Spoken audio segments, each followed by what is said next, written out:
35년간 나라가 완전히 사라졌습니다. 그런데 다시 일어섰습니다.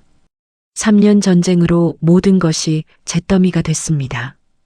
그런데 30년 만에 선진국이 됐습니다. 세계 최빈국이었습니다. 그런데 지금은 세계 10대 경제 대국입니다. 자원이 하나도 없었습니다.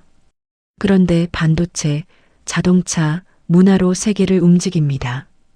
외국인 교수가 물었습니다. 도대체 어떻게 가능했습니까?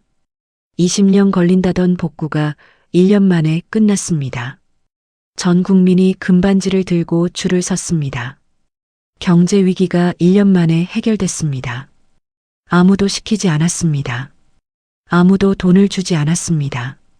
아무도 기록하지 않았습니다. 그런데 모두가 움직였습니다. 대체 무슨 일이 있었던 걸까요?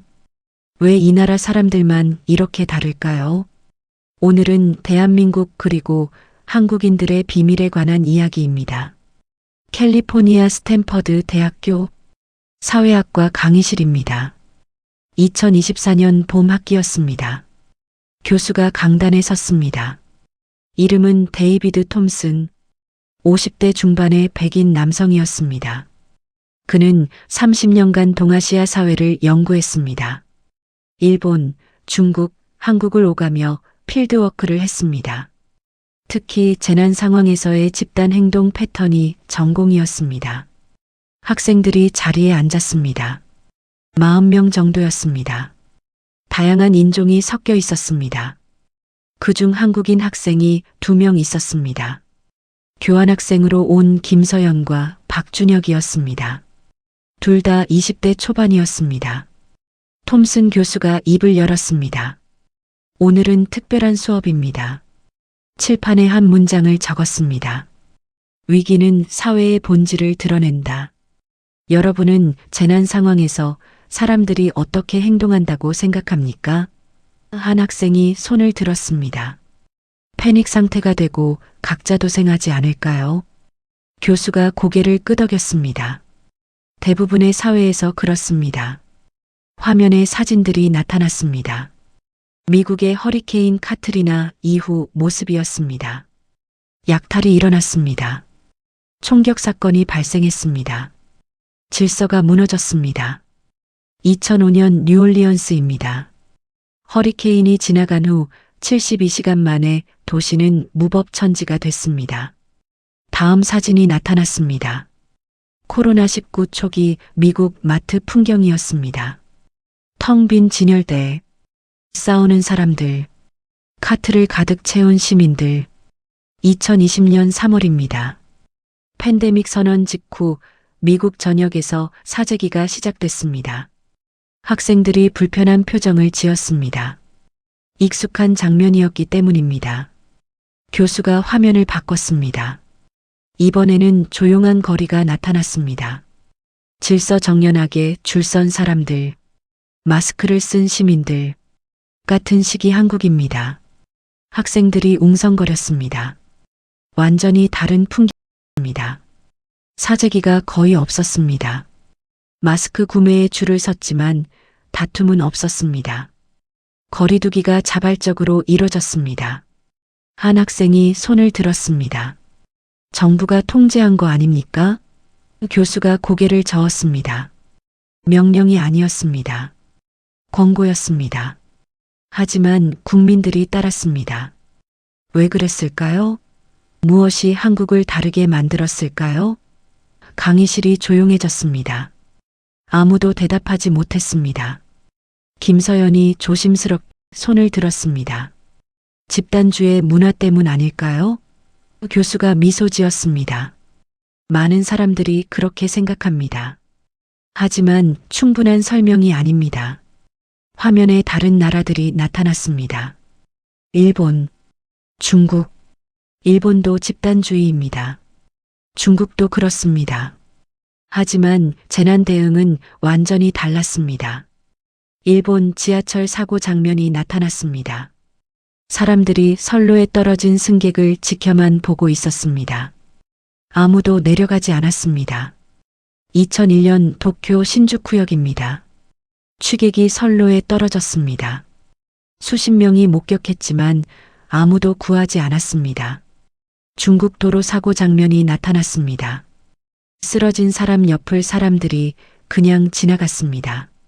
중국에서는 도와줬다가 책임을 뒤집어 쓰는 일이 반복됐습니다.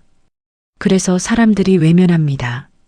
다시 한국 장면이 나타났습니다. 트럭이 짐을 쏟았습니다. 순식간에 사람들이 몰려와 정리했습니다. 그리고 사라졌습니다. 한국에서는 이런 일이 자주 일어납니다. 누가 시키지도 않았는데 먼저 움직입니다. 교수가 학생들을 둘러봤습니다. 집단주의로는 설명이 안 됩니다. 분명 다른 무언가가 있습니다. 화면에 새로운 숫자가 나타났습니다. 120만 명. 학생들이 웅성거렸습니다. 2007년 12월 태안 기름 유출 사고입니다. 전문가들은 복구에 20년 이상 걸린다고 했습니다. 검은 기름으로 뒤덮인 바다 사진이 나타났습니다. 끔찍한 풍경이었습니다. 그런데 다음 날부터 사람들이 몰려왔습니다. 자발적으로 전국에서 120만 명이 학생들이 놀란 표정을 지었습니다. 1년 만에 복구가 끝났습니다. 전문가들의 예상을 완전히 뒤집었습니다. 교수가 다시 물었습니다. 어떻게 이게 가능했을까요? 아무도 대답하지 못했습니다. 오늘 우리는 그 비밀을 찾아갈 것입니다. 한국이라는 나라가 어떻게 만들어졌는지, 무엇이 이 사람들을 움직이게 하는지, 교수가 첫 번째 자료를 펼쳤습니다. 흑백 사진이었습니다. 1910년대 사진이었습니다. 35년간 나라가 사라진 시대가 있었습니다. 학생들의 시선이 집중됐습니다. 김서영과 박준혁은 숨을 죽였습니다. 한국의 이야기가 시작되려 하고 있었습니다. 교수가 화면을 바꿨습니다. 1910년 8월 29일이라는 날짜가 나타났습니다. 이날 한국은 국가로서 존재하지 않게 됐습니다. 학생들이 술렁거렸습니다. 나라가 사라진다는 게 무슨 의미인지 이해하기 어려웠습니다.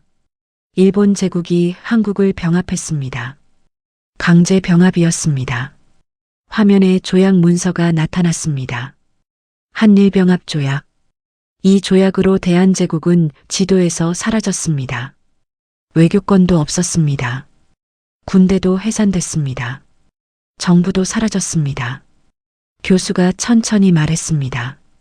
35년간 한국이라는 나라는 존재하지 않았습니다. 김서연은 주먹을 꽉 쥐었습니다. 박준혁은 고개를 숙였습니다. 둘 다 이 역사를 알고 있었지만 외국인 교수의 입에서 듣는 것은 달랐습니다. 교수가 계속 말했습니다. 하지만 일본은 단순히 지배만 한 게 아니었습니다. 화면이 바뀌었습니다. 끔찍한 사진들이 나타났습니다. 한국어 사용을 금지했습니다. 이름을 일본식으로 바꾸도록 강요했습니다. 성씨 창씨 계명이라고 합니다. 한 학생이 손을 들었습니다. 왜 이름까지 바꾸게 했습니까? 교수가 답했습니다. 민족 자체를 지우려 했기 때문입니다. 다음 사진이 나타났습니다. 토지조사 장면이었습니다. 토지를 조사한다는 명목으로 대부분을 빼앗았습니다.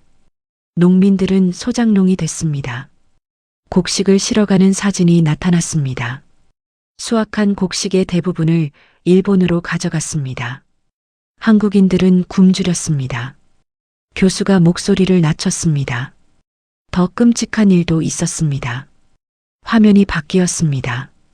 고문 도구들이 나타났습니다. 독립운동을 하면 체포됐습니다. 고문을 당했습니다. 가족까지 연좌제로 처벌받았습니다. 강의실이 무거워졌습니다. 1919년 3월 1일입니다. 교수가 새로운 사진을 보여줬습니다.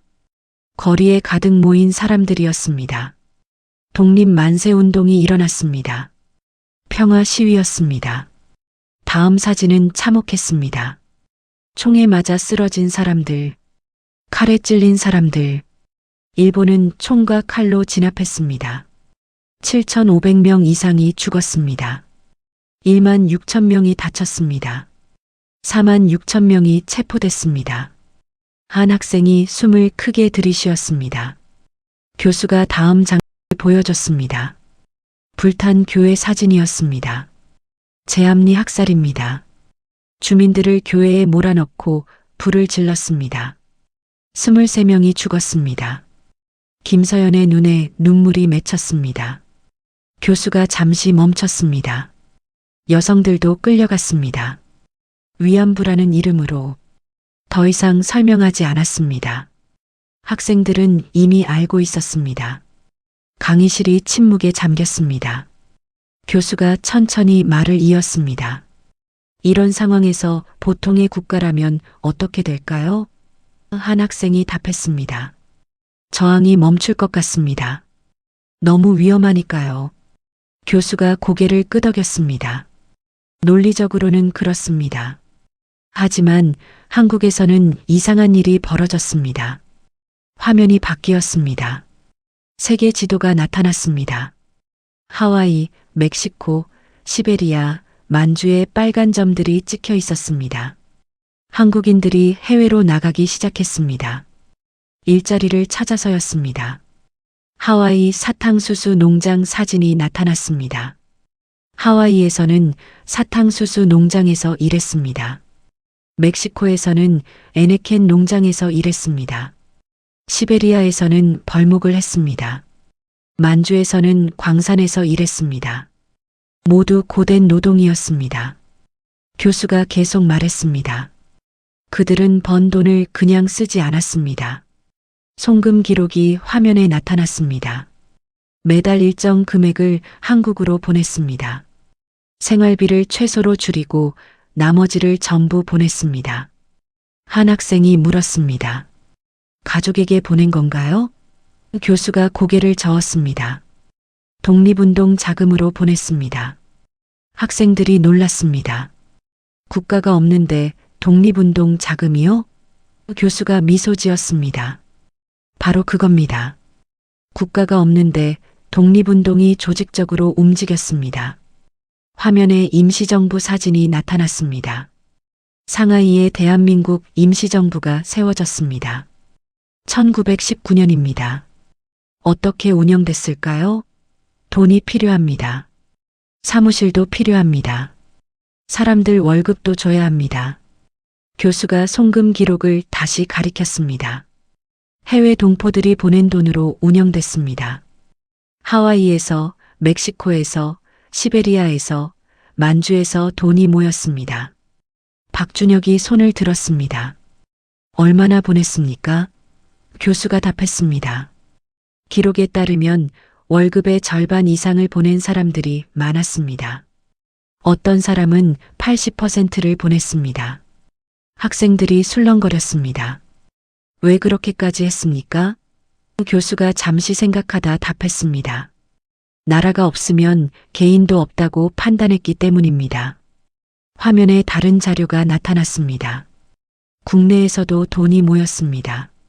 여성들의 사진이 나타났습니다. 대한애국부인회라는 조직이 만들어졌습니다. 여성들이 중심이 됐습니다. 교수가 설명했습니다. 겉으로는 부녀자들의 친목 모임처럼 보였습니다. 하지만 실제로는 정보를 전달하고 자금을 모으고 물자를 조달하는 지하 조직이었습니다. 한 학생이 감탄했습니다. 대단하네요. 교수가 고개를 끄덕였습니다. 국가 기능을 가정이 대신한 것입니다. 다음 자료가 나타났습니다. 토지 문서, 폐물 사진들이었습니다. 그리고 전 재산을 바치는 사람들이 나타났습니다. 교수가 천천히 말했습니다. 논을 팔았습니다. 밭을 팔았습니다. 가게를 넘겼습니다. 대대로 물려받은 폐물을 내놓았습니다. 한 학생이 놀라서 물었습니다. 성공 확률도 불확실한데 왜 그렇게까지 했습니까? 교수가 그 학생을 똑바로 보며 답했습니다. 나라를 되찾지 못하면 그 재산이 무슨 소용입니까? 일본 것이 될 뿐입니다. 강의실이 조용해졌습니다. 교수가 새로운 사진을 보여줬습니다. 안중근 의사의 사진이었습니다. 안중근입니다. 1909년 하얼빈역에서 이토 히로부미를 저격했습니다. 재판 사진이 나타났습니다. 사형을 선고받았습니다. 1910년 3월 26일 처형됐습니다. 나이 31였습니다. 교수가 다음 자료를 꺼냈습니다. 편지였습니다. 그의 어머니 조마리아 여사가 보낸 편지입니다. 교수가 천천히 읽기 시작했습니다.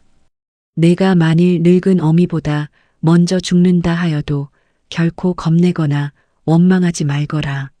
너의 죽음은 너 한 사람의 것이 아니라 조선인 전체의 공분을 짊어지고 있는 것이다.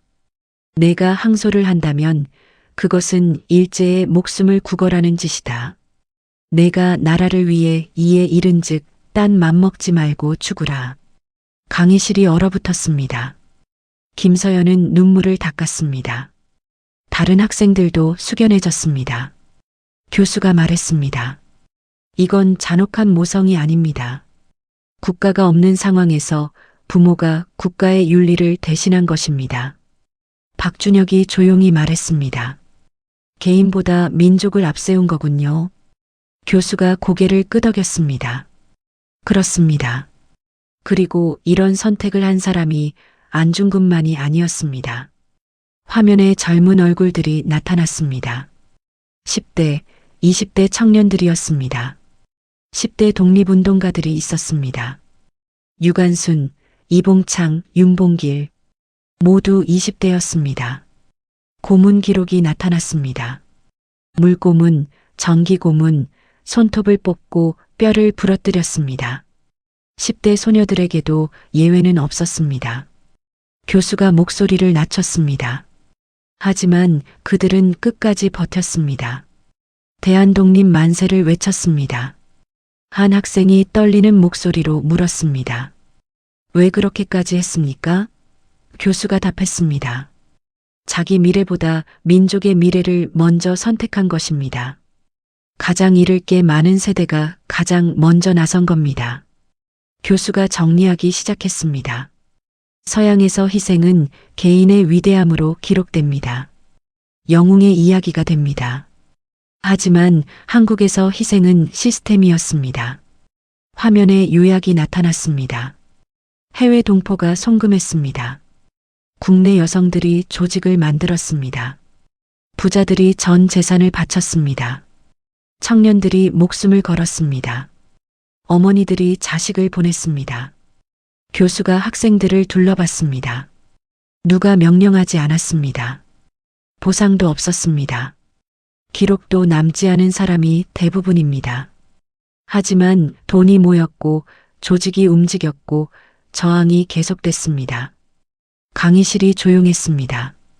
교수가 마지막으로 말했습니다. 이것이 시작입니다.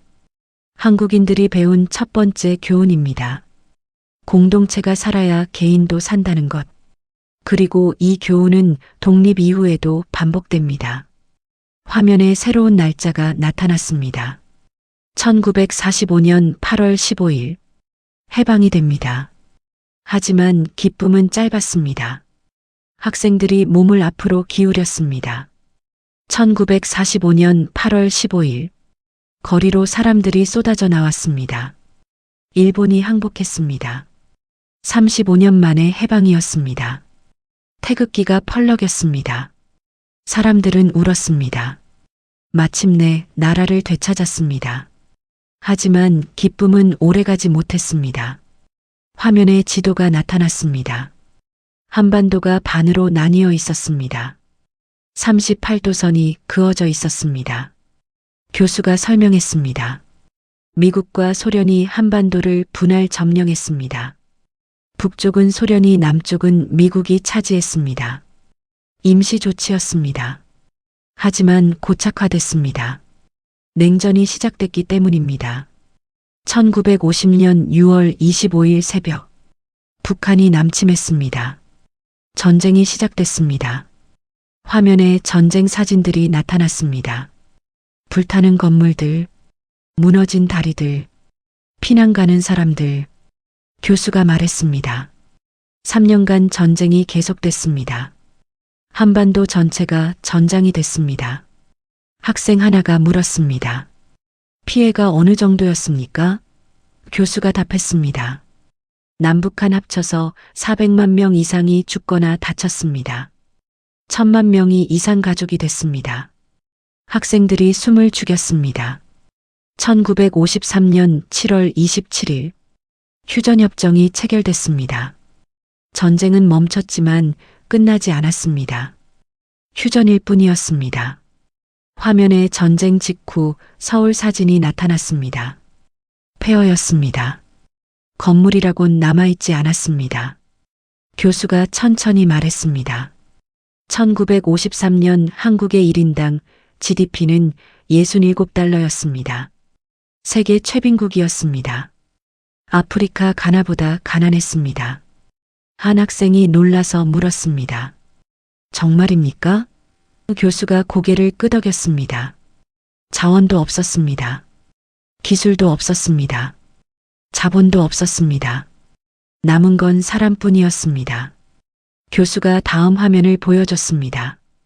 이 시점에서 대부분의 국가는 어떻게 될까요? 한 학생이 답했습니다. 원조에 의존하거나 내부 분열로 무너질 것 같습니다. 교수가 미소 지었습니다. 논리적으로는 그렇습니다. 하지만 한국은 다른 길을 택했습니다. 배 한 척이 화면에 나타났습니다. 1960년대부터 사람들이 해외로 나가기 시작했습니다. 중동 사막 사진이 나타났습니다. 중동 건설 현장으로 갔습니다. 섭씨 50도가 넘는 사막이었습니다. 하루 12시간 이상 일했습니다. 땀 범벅이 된 노동자들 사진이 나타났습니다. 독일 광산 사진이 나타났습니다. 독일로도 갔습니다. 광부와 간호사로 갔습니다. 어두운 갱도 속 광부들, 병원 복도의 간호사들, 언어도 몰랐습니다. 문화도 달랐습니다. 차별도 받았습니다. 하지만 버텼습니다. 교수가 물었습니다. 왜 그렇게까지 했을까요? 김서연이 조용히 답했습니다. 나라를 다시 세우기 위해서요. 교수가 고개를 끄덕였습니다. 맞습니다. 외화가 필요했습니다. 지금 돈이 들어오지 않으면 나라가 다시 무너진다고 판단했습니다. 송금 기록이 화면에 나타났습니다. 그들은 번 돈을 자기가 쓰지 않았습니다. 거의 전액을 한국으로 보냈습니다. 한 학생이 놀라서 물었습니다. 생활은 어떻게 했습니까? 교수가 답했습니다. 최소한으로 줄였습니다. 자기 몫은 나중으로 미뤘습니다. 박준혁이 말했습니다. 독립운동 때와 똑같네요. 교수가 미소 지었습니다.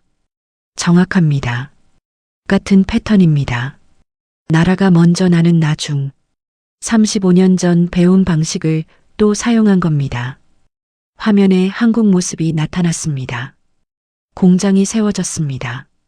도로가 놓였습니다. 학교가 지어졌습니다. 해외에서 보낸 돈으로 기반시설이 만들어졌습니다. 공장이 돌아가기 시작했습니다. 국내 공장 사진이 나타났습니다. 국내에서도 사람들이 일했습니다.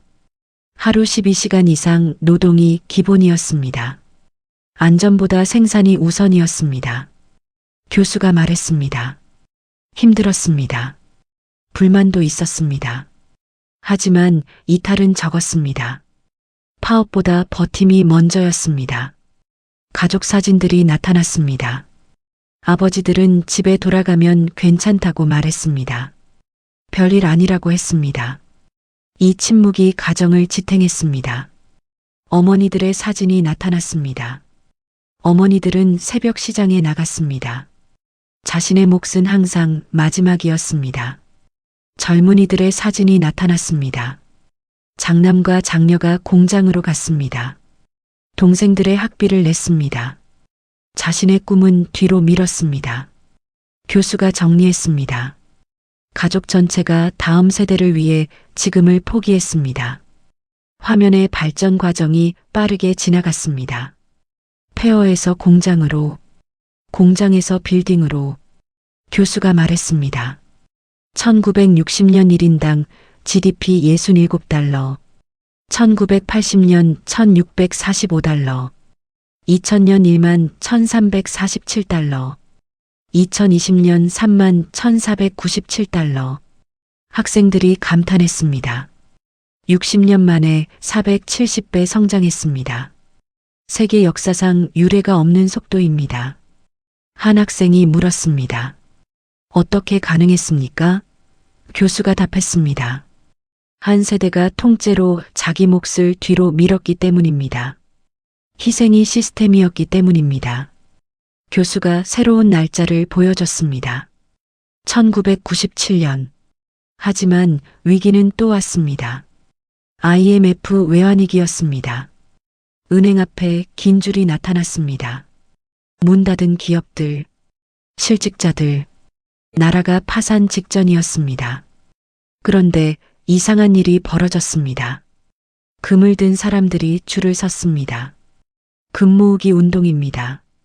누가 시키지 않았습니다. 자발적이었습니다. 할머니들이 반지를 내놓았습니다. 신혼부부가 결혼 반지를 꺼냈습니다. 1910년 재산을 바쳤던 기억, 1950년 모든 것을 잃었던 기억, 그 기억이 다시 작동했습니다. 교수가 말했습니다. 위기 때마다 같은 선택을 반복했습니다. 이것이 한국입니다. 교수가 화면을 바꿨습니다. 2001년 1월 26일, 일본 도쿄 신주쿠역 사진이 나타났습니다. 일본 지하철역에서 사건이 일어났습니다. 취객 한 명이 선로로 떨어졌습니다. 플랫폼에는 수십 명이 있었습니다. 하지만 아무도 내려가지 않았습니다. 한 학생이 물었습니다. 왜 그랬습니까? 교수가 설명했습니다. 일본 사회는 규칙이 강합니다. 선을 넘는 행동에 대한 심리적 제약이 큽니다. 내가 나섰다가 상황이 악화되면 책임을 져야 한다는 두려움이 먼저 작동합니다. 다음 장면이 나타났습니다. 한 청년이 선로로 뛰어내렸습니다. 이수연이라는 한국인 유학생이었습니다. 그는 취객을 구하려다 목숨을 잃었습니다. 추모 현장 사진이 나타났습니다. 수많은 일본인들이 꽃을 놓고 있었습니다. 교수가 말했습니다. 일본 사회가 충격을 받았습니다. 일본 언론은 대대적으로 자성 보도를 했습니다. 왜 우리는 내려가지 못했는가? 이 질문이 일본 사회를 뒤흔들었습니다. 교수가 정리했습니다. 일본 사회가 스스로 넘지 못한 선을 외부인이 넘었기 때문입니다. 지금도 일본인들은 자발적으로 그를 추모합니다. 강의실이 숙연해졌습니다. 화면이 바뀌었습니다. 중국 도로 사고 장면이었습니다. 중국입니다. 도로에 쓰러진 사람이 있었습니다. 사람들이 지나갔습니다. 하지만 아무도 다가가지 않았습니다. 한 학생이 놀라서 물었습니다. 왜 돕지 않습니까? 교수가 답했습니다. 도와줬다가 책임을 뒤집어 쓰는 사례가 반복됐기 때문입니다. 2006년 난징에서 노인을 부축한 청년이 사고 가해자로 몰려 배상금을 물었습니다. 이런 사건이 여러 번 일어났습니다. 교수가 계속 말했습니다. 선의가 위험이 되는 사회가 됐습니다. 그래서 사람들이 외면합니다. 교수가 학생들을 둘러봤습니다. 서구의 시선으로 보면 한국과 일본과 중국은 비슷해 보입니다. 외모도 비슷하고 유교 문화권이고 집단주의 성향도 강합니다. 하지만 위기 앞에서의 반응은 완전히 다릅니다. 화면에 정리가 나타났습니다. 일본은 규칙 때문에 멈췄습니다. 중국은 책임 회피 때문에 피했습니다. 그런데 한국은 달랐습니다. 한국도로 장면이 나타났습니다. 트럭이 물건을 쏟았습니다. 순식간에 사람들이 몰려와 정리했습니다. 그리고 사라졌습니다. 누가 시키지도 않았습니다. 돈을 받지도 않았습니다. 그냥 도왔습니다. 2007년 12월 태안 앞바다 사진이 나타났습니다. 검은 기름이 바다를 뒤덮고 있었습니다. 유조선이 충돌해서 1만 2천 톤의 원유가 유출됐습니다. 전문가들은 복구에 20년 이상 걸린다고 했습니다. 기름으로 뒤덮인 해안가, 죽은 물고기들, 끔찍한 광경이었습니다. 정부가 복구 계획을 발표하기 전에 사람들이 먼저 움직였습니다. 해안가로 몰려드는 사람들 사진이 나타났습니다. 전국에서 자원봉사자들이 왔습니다. 누가 시키지 않았습니다. 돈을 받지도 않았습니다. 사비를 들여서 왔습니다. 교수가 숫자를 보여줬습니다. 120만 명. 학생들이 다시 한번 놀랐습니다. 인구 5천만 중 120만 명입니다. 거의 모든 가정에서 한 명씩 간 셈입니다. 맨손으로 기름을 퍼내는 사진들. 국자로 양동이로. 추운 겨울이었습니다. 기름 냄새가 진동했습니다. 손이 갈라지고 옷이 망가졌습니다. 하지만 아무도 떠나지 않았습니다. 1년 후 사진이 나타났습니다. 깨끗해진 해안가였습니다. 전문가들의 예상을 완전히 뒤집고 1년 만에 복구가 끝났습니다. 한 학생이 감탄하며 말했습니다. 믿기 어렵네요. 교수가 정리했습니다. 일본은 규칙 안에서 질서를 지켰습니다. 중국은 자기가 아니면 외면했습니다. 한국은 누가 시키지 않아도 먼저 움직였습니다. 화면에 비교표가 나타났습니다. 같은 동아시아, 같은 집단주의 문화권. 하지만 완전히 다릅니다. 위기 앞에서 몸이 먼저 움직이는 사회는 한국뿐이었습니다. 교수가 계속 말했습니다. 이건 도덕의 문제가 아닙니다. 학습된 본능입니다. 위기 때마다 반복된 선택이 문화가 됐고 문화가 본능이 된 겁니다. 2020년 1월 코로나19 팬데믹. 화면에 여러 나라 모습이 나타났습니다. 전 세계가 동시에 같은 위기를 맞았습니다.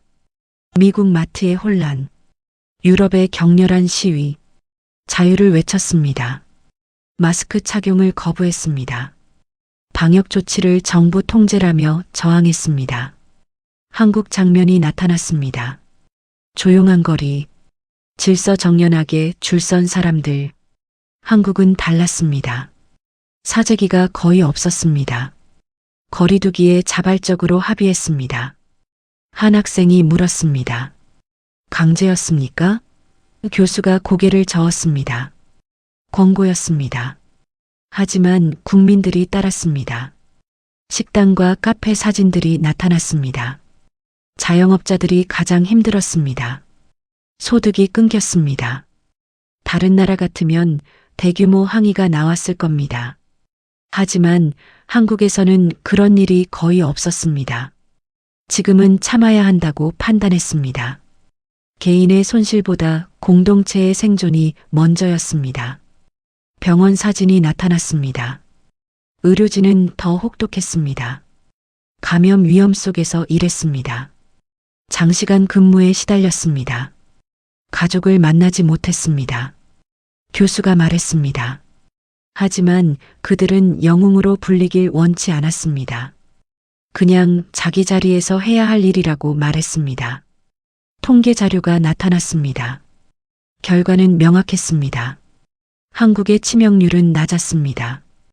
의료 체계는 무너지지 않았습니다. 사회는 기능을 유지했습니다. 교수가 마지막으로 정리했습니다. 서양은 왜 내가 양보해야 하는가를 물었습니다. 한국은 지금은 내가 조금 더 감당하자고 판단했습니다. 이 구조는 익숙합니다. 독립운동 때와 같았습니다. 전쟁 후 재건 때와 같았습니다. IMF 때와 같았습니다. 태안 때와 같았습니다. 위기 때마다 반복되는 같은 패턴입니다. 김서영과 박준혁은 고개를 끄덕였습니다. 이제 이해가 되기 시작했습니다. 교수가 새로운 주제로 넘어갔습니다. 국가를 지킨 희생이 있었다면 국가를 키운 희생은 집안에서 일어났습니다. 화면에 1970년대 한국 가정 사진이 나타났습니다.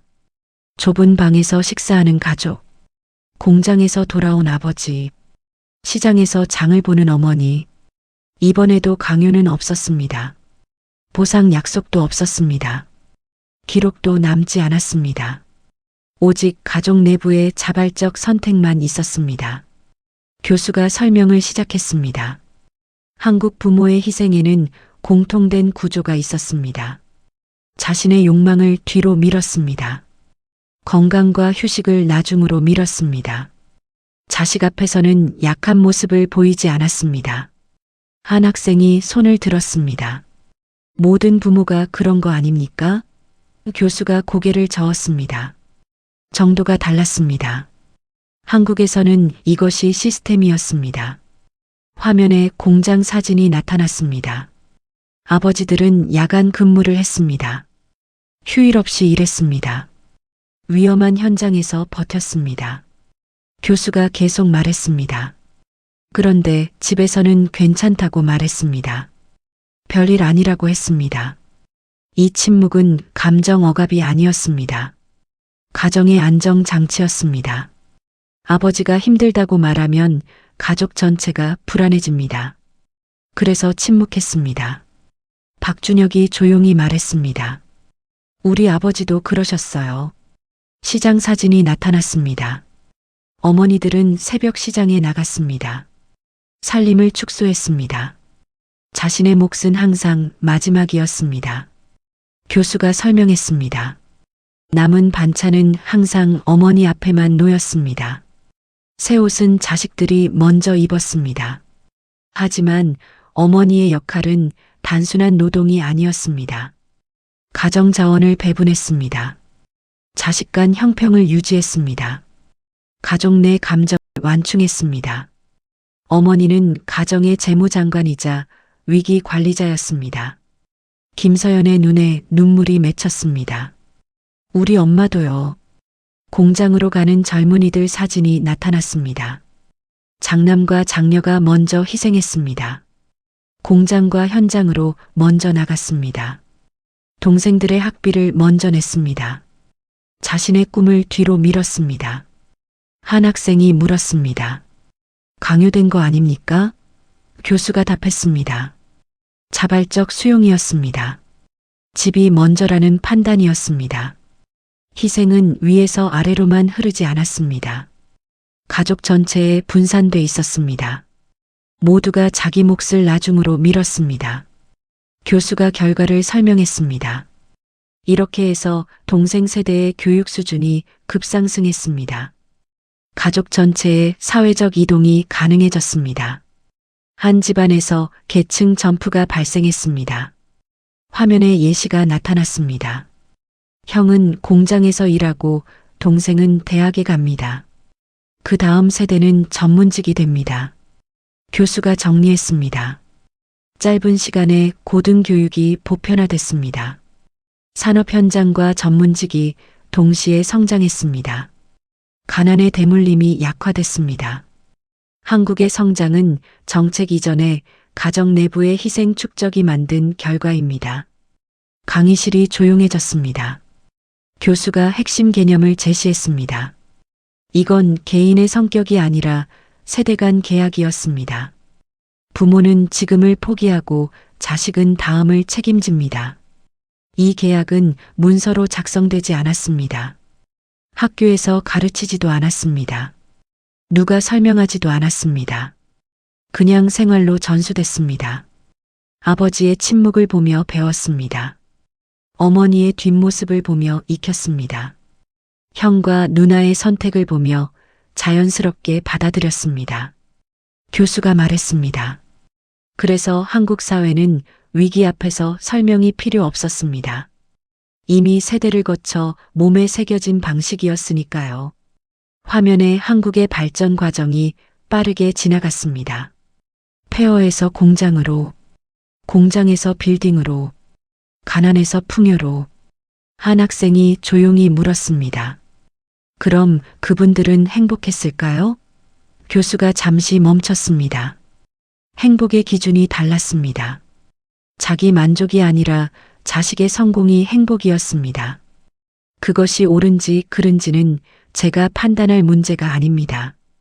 다만 확실한 건 그 선택 덕분에 다음 세대는 선택할 수 있는 위치에 올라섰다는 겁니다.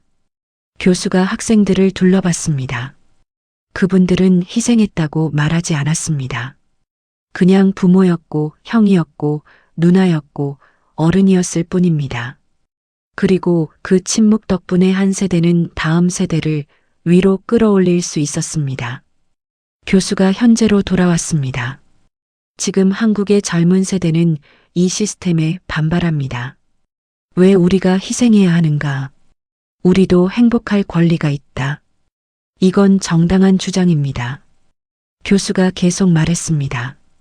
하지만 여러분이 알아야 할 것이 있습니다.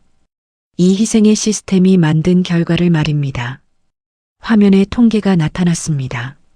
1953년 세계 최빈국, 2023년 세계 10대 경제대국, 70년 만입니다. 전쟁으로 모든 게 무너진 나라가 말입니다. 학생들이 숙연해졌습니다. 교수가 마지막으로 정리했습니다. 한국 사람들은 위기 때마다 같은 선택을 반복했습니다. 1910년 나라를 잃었을 때, 1950년 전쟁이 났을 때, 1997년 경제 위기가 왔을 때, 2007년 재난이 일어났을 때, 2020년 팬데믹이 닥쳤을 때, 매번 같은 패턴이었습니다. 누군가는 먼저 자기 몫을 줄였습니다. 말하지 않고 기록하지 않고 보상받지 않고 그냥 먼저 감당했습니다. 교수가 화면을 껐습니다. 이것이 한국입니다. 이것이 여러분이 이해해야 할 한국인의 비밀입니다. 교수가 새로운 질문을 던졌습니다. 희생이 실제로 어떤 결과를 만들었는지 구조적으로 살펴봐야 합니다. 화면에 1592년이라는 숫자가 나타났습니다. 임진왜란입니다. 일본이 조선을 침략했습니다. 전쟁 그림이 나타났습니다. 일본군은 빠르게 북상했습니다. 중앙군은 제대로 저항하지 못했습니다. 왕은 수도를 버리고 북쪽으로 피난을 떠났습니다. 국가체제가 붕괴 직전이었습니다. 교수가 잠시 멈췄습니다. 그런데 이상한 일이 벌어졌습니다. 의병 그림이 나타났습니다. 농민과 상인과 승려들이 스스로 무기를 들고 일어났습니다. 의병이었습니다. 누가 시키지 않았습니다. 중앙정부의 명령도 없었습니다. 그들은 생계를 포기하고 자기 돈으로 무기를 마련했으며 지역을 방어하기 시작했습니다. 한 학생이 물었습니다. 그들이 전쟁을 이긴 건가요? 교수가 고개를 저었습니다. 의병만으로는 전쟁을 끝낼 수 없었습니다. 하지만 결과는 명확했습니다. 일본군의 진격을 지연시켰습니다. 주요 거점에서 저항하며 시간을 벌었습니다. 그 시간 동안 왕실과 중앙군이 재정비할 수 있었고 명나라 원군을 요청할 수 있었습니다. 교수가 정리했습니다. 희생은 승리를 만들지 않았습니다. 하지만 붕괴를 막았습니다. 시간을 벌어준 사람들이 있었기에 국가가 회복할 기회를 얻었습니다. 다음 사례가 나타났습니다. 조선시대 내내 기근이 반복됐습니다. 자연재해도 잦았습니다. 대부분의 사회는 이런 상황에서 무너집니다. 황폐해진 마을 그림이 나타났습니다. 하지만 조선의 마을들은 다르게 움직였습니다. 곡식을 자발적으로 나눴습니다. 가진 집이 먼저 자기 몫을 줄였습니다.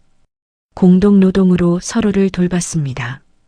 누가 강제하지 않았지만 이것이 마을의 규칙처럼 작동했습니다. 교수가 결과를 설명했습니다. 마을 단위 붕괴가 방지됐습니다. 대규모 유랑민 발생이 줄었습니다. 폭동이 감소했습니다. 공동체가 연결된 상태로 유지됐습니다. 이 나눔 덕분에 사회는 분열 대신 연결을 지킬 수 있었습니다. 한국 전쟁 사진이 나타났습니다. 1950년부터 1953년까지입니다. 전쟁이 한반도 전체를 휩쓸고 갔습니다. 모든 것이 파괴됐습니다. 피난민들의 모습이 나타났습니다. 하지만 민간에서 이상한 일들이 벌어졌습니다. 피난 중에도 사람들은 고아를 돌봤습니다. 서로를 보호했습니다. 군수품을 나르고 부상자를 치료했으며 피난처를 함께 나눴습니다. 정부가 시키지 않았지만 사람들이 스스로 움직였습니다. 교수가 설명했습니다. 전쟁이 끝났을 때 다시 시작할 사회가 남아 있었습니다. 전후 재건의 최소 기반이 유지됐습니다. 세대 단절이 최소화됐습니다.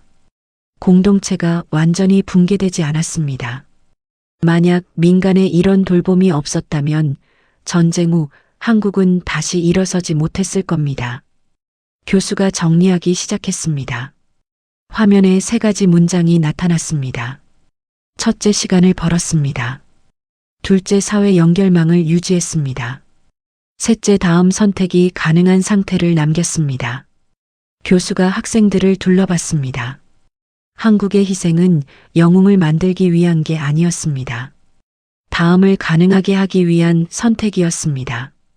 승리가 아니라 붕괴를 막았고 완전히 끊어지지 않도록 연결을 유지했으며 그래서 다음 세대가 선택할 수 있었습니다. 교수가 계속 말했습니다. 다른 나라 역사를 보십시오. 위기 앞에서 사회가 완전히 무너진 사례가 얼마나 많습니까?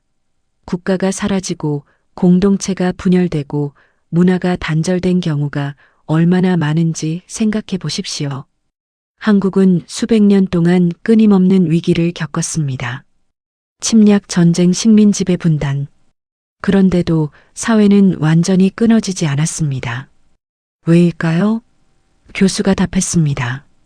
먼저 줄어든 사람들이 있었기 때문입니다.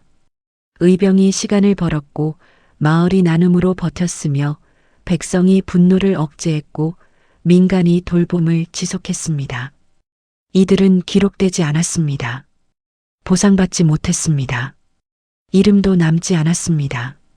하지만 그들의 선택 덕분에 사회는 무너지지 않았고 다음 세대에게 선택의 기회를 남길 수 있었습니다. 강의실이 조용해졌습니다. 교수가 마지막 정리를 했습니다. 한국 역사에서 희생은 스스로를 지우는 선택이 아니었습니다. 사회가 완전히 끊어지지 않도록 다음을 남기는 선택이었습니다. 과거를 위한 게 아니라 미래를 위한 것이었습니다. 교수가 현대 한국 사진을 보여줬습니다. 고층 빌딩, 첨단 기술, 글로벌 기업들, 반도체, 배터리, 자동차, 문화 콘텐츠에서 세계를 선도합니다. 이 모든 게 60년 만에 일어난 일입니다. 교수가 물었습니다. 어떻게 가능했을까요? 전쟁으로 모든 게 무너진 나라가, 분단으로 반쪽만 남은 나라가. 교수가 답했습니다. 사람이 먼저 움직였기 때문입니다. 정부가 시키기 전에, 보상을 약속하기 전에 사람들이 먼저 자기 몫을 줄이고 먼저 감당했기 때문입니다. 이건 한국의 미담이 아닙니다. 이건 한 사회가 위기를 통과하는 방식입니다. 누군가는 늘 먼저 감당했습니다. 그 선택 덕분에 다음이 가능했습니다. 김서영과 박준혁은 서로를 바라봤습니다. 두 사람 모두 눈시울이 붉어져 있었습니다. 교수가 수업을 마무리하며 말했습니다. 다음 시간에는 이 모든 것을 종합해서 결론을 내리겠습니다. 한국인들이 왜 이렇게 행동하는지, 그리고 이것이 우리에게 주는 교훈은 무엇인지 말입니다. 다음 수업 시간, 학생들이 자리에 앉았습니다. 지난 시간보다 더 많은 학생들이 모여 있었습니다. 소문을 듣고 온 학생들이었습니다. 톰슨 교수가 강단에 섰습니다. 오늘은 마지막 수업입니다. 왜 세계가 한국에 주목하는지 이야기하겠습니다. 화면에 2024년 뉴스 헤드라인들이 나타났습니다. 뉴욕 타임스, 워싱턴 포스트, BBC. 세계 언론이 한국을 분석하고 있습니다. 어떻게 이렇게 빨리 성장했는가? 무엇이 이 사회를 움직이는가? 교수가 말했습니다. 하지만 대부분의 분석은 표면만 봅니다. 경제 정책, 교육열, 기술 발전. 물론 중요합니다. 하지만 근본은 아닙니다. 교수가 칠판에 한 문장을 적었습니다. 사회는 위기 앞에서 본질을 드러낸다. 지난 수업들에서 우리는 한국이 겪은 위기들을 봤습니다. 35년 식민지배 전쟁 분단, 극심한 가난, 경제위기, 재난, 팬데믹. 각각의 위기마다 한국인들은 같은 방식으로 반응했습니다. 교수가 정리하기 시작했습니다. 누가 시키지 않아도 먼저 움직였습니다. 보상이 없어도 자기 몫을 줄였습니다. 기록되지 않아도 계속 감당했습니다. 한 학생이 손을 들었습니다. 그건 왜 가능했습니까? 교수가 미소 지었습니다. 바로 그 질문에 답하려고 합니다. 첫째, 역사적 경험입니다. 교수가 설명했습니다. 1910년 나라를 잃었습니다. 개인의 재산도 권리도 모두 무의미해졌습니다. 이 경험이 각인됐습니다. 공동체가 무너지면 개인도 없다는 것을 몸으로 배웠습니다. 화면에 독립운동 자금 모금 장면이 나타났습니다. 그래서 해외 노동자들이 월급을 보냈습니다. 부자들이 재산을 바쳤습니다. 여성들이 조직을 만들었습니다. 이것이 첫 번째 학습이었습니다. 교수가 계속 말했습니다. 1950년 전쟁이 났습니다. 모든 것이 무너졌습니다. 하지만 살아남았습니다. 어떻게? 서로 도우며. 이것이 두 번째 학습이었습니다. 둘째, 세대 간 전승입니다. 교수가 가족 사진을 보여줬습니다. 부모는 말로 가르치지 않았습니다. 행동으로 보여줬습니다. 아버지의 침묵, 어머니의 헌신, 형과 누나의 희생. 아이들은 그것을 보며 자랐습니다. 문서로 배운 게 아닙니다. 삶으로 전수받았습니다. 박준혁이 고개를 끄덕였습니다. 그래서 설명이 필요 없었군요. 교수가 답했습니다. 정확합니다.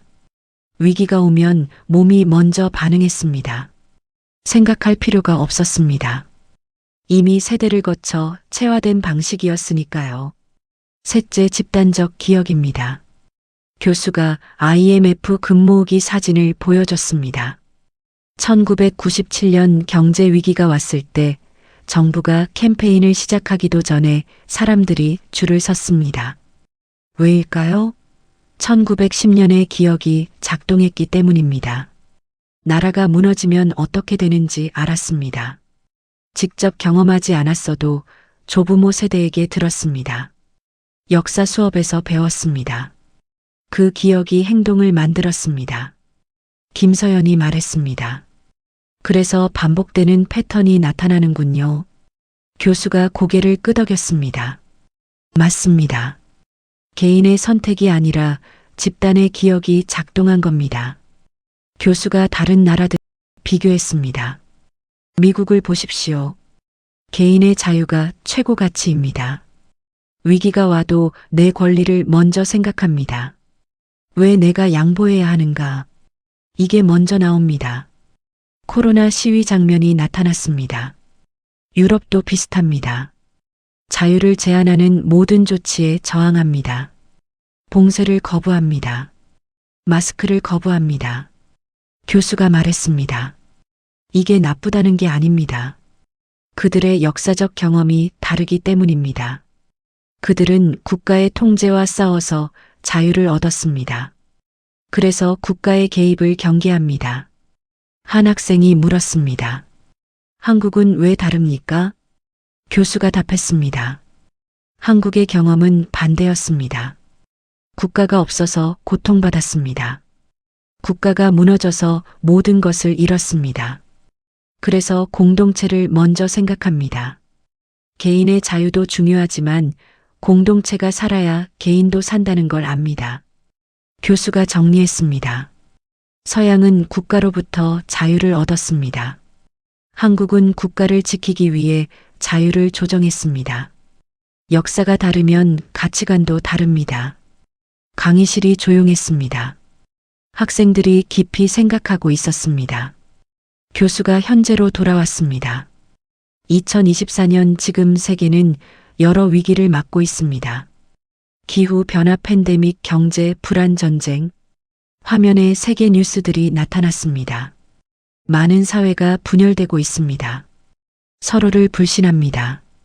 각자 도생을 외칩니다. 교수가 학생들을 둘러봤습니다. 그런데 한국은 다릅니다. 여전히 위기 앞에서 조용해집니다. 여전히 누군가는 먼저 감당합니다. 이것이 세계가 주목하는 이유입니다. 교수가 계속 말했습니다. 기술을 배울 수 있습니다. 정책을 따라할 수 있습니다. 하지만 이 문화는 복제할 수 없습니다. 100년 이상 축적된 경험이기 때문입니다. 한 학생이 손을 들었습니다. 그럼 한국 방식이 더 우월하다는 말입니까? 교수가 고개를 저었습니다. 우월하다는 게 아닙니다. 다르다는 겁니다. 각 사회는 자기 역사에 맞는 방식을 가집니다. 교수가 신중하게 말했습니다. 한국 방식에도 문제가 있습니다. 개인의 희생이 너무 큽니다. 젊은 세대는 지쳐 있습니다. 왜 우리만 계속 참아야 하는가? 이 질문은 정당합니다. 교수가 계속 말했습니다. 하지만 우리가 인정해야 할 것은 이 방식이 실제로 작동했다는 사실입니다. 70년 만에 세계 최빈국에서 선진국이 됐습니다. 이건 부정할 수 없는 결과입니다. 교수가 마지막으로 정리했습니다. 한국인들은 희생했다고 생각하지 않았습니다. 그냥 어른이었고 부모였고 형이었고 누나였고 자기가 할 몫이라고 여겼을 뿐입니다. 설명하지 않았고 기록하지 않았으며 보상을 요구하지도 않았습니다. 그리고 그 조용한 선택들이 쌓여 이 나라는 여기까지 왔습니다. 교수가 학생들을 똑바로 보며 말했습니다. 이것이 한국입니다. 이것이 세계가 배우려 하지만 복제할 수 없는 한국의 힘입니다. 김서영과 박준혁은 눈물을 흘렸습니다. 자랑스러움과 동시에 무거운 책임감이 느껴졌습니다. 교수가 마지막 장을 열었습니다. 이제 남은 질문은 이것입니다. 칠판에 적었습니다. 여러분의 사회에서는 위기 앞에서 누가 먼저 감당하는가? 강의실이 조용해졌습니다. 아무도 말하지 않았지만 모두가 생각하고 있었습니다. 교수가 천천히 말했습니다.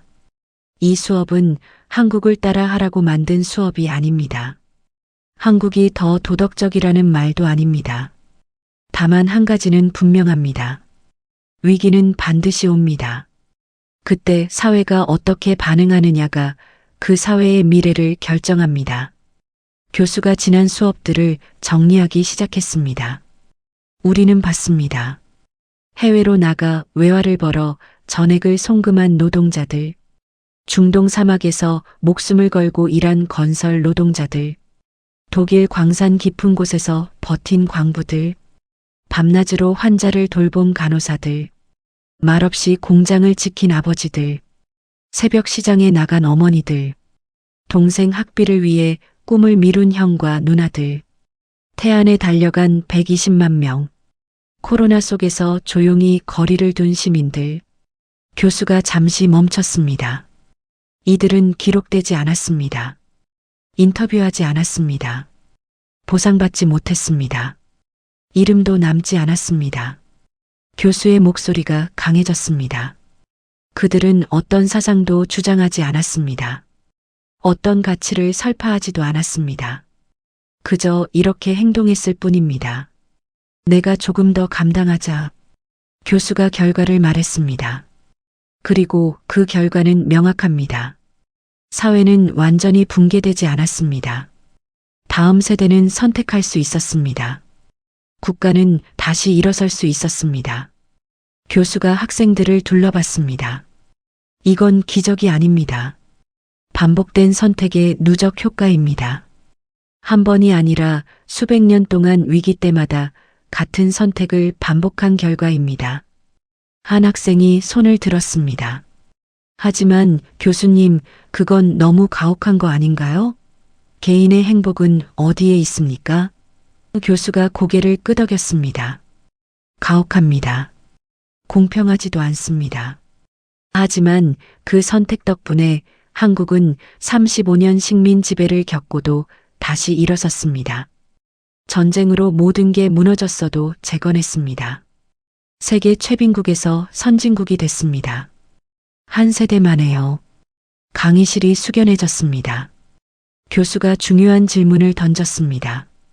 여러분 사회는 개인의 자유를 지키는데 정말 탁월합니다. 교수가 잠시 멈췄습니다. 그렇다면 공동체가 무너질 때 누가 먼저 감당합니까? 아무도 답하지 않았습니다. 교수는 답을 요구하지 않았습니다.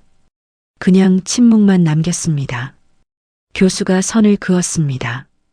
한국은 개인의 자유를 포기해서 살아남은 게 아닙니다. 위기 순간에 자유의 순서를 조정하는 방식을 사회 전체가 공유한 나라입니다. 지금은 공동체가 먼저 개인의 권리는 나중이라는 판단을 반복해온 나라입니다. 화면에 현대 한국의 모습이 나타났습니다. 고층 빌딩, 첨단 기술, 글로벌 기업들. 이 모든 게 60년 만에 일어난 일입니다. 교수가 물었습니다. 어떻게 가능했을까요? 전쟁으로 모든 게 무너진 나라가, 분단으로 반쪽만 남은 나라가. 교수가 답했습니다. 사람이 먼저 움직였기 때문입니다. 정부가 시키기 전에, 보상을 약속하기 전에 사람들이 먼저 자기 몫을 줄이고 먼저 감당했기 때문입니다. 이건 한국의 미담이 아닙니다.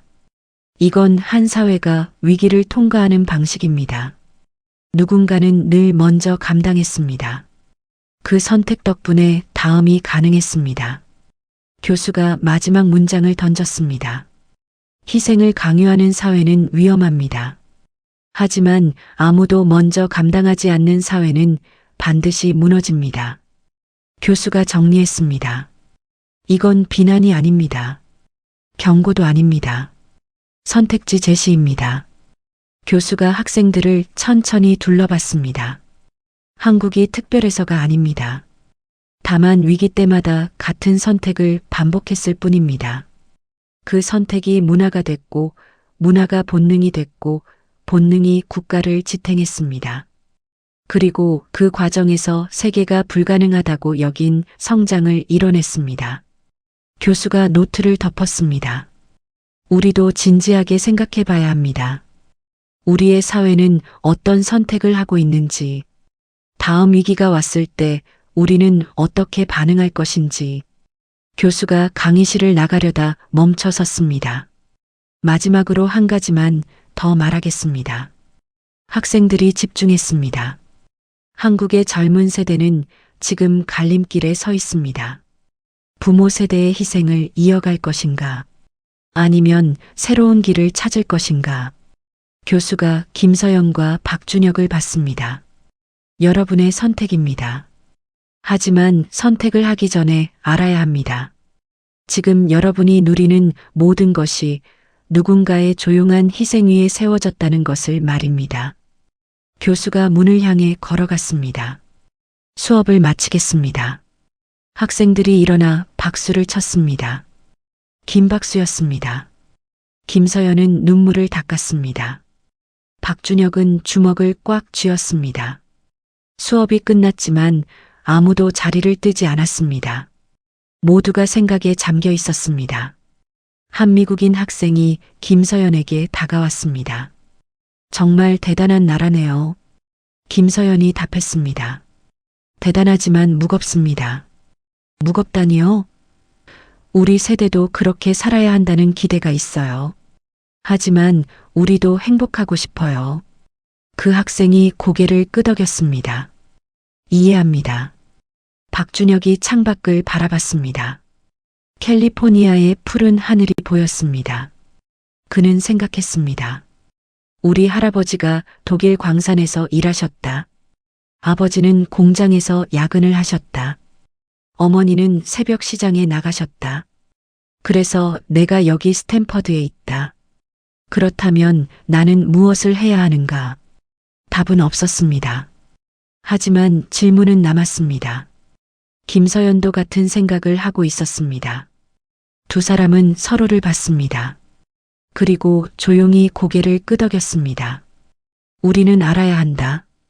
우리가 어디서 왔는지, 누구의 희생 위에 서 있는지, 그래야 앞으로 어디로 갈지 결정할 수 있다.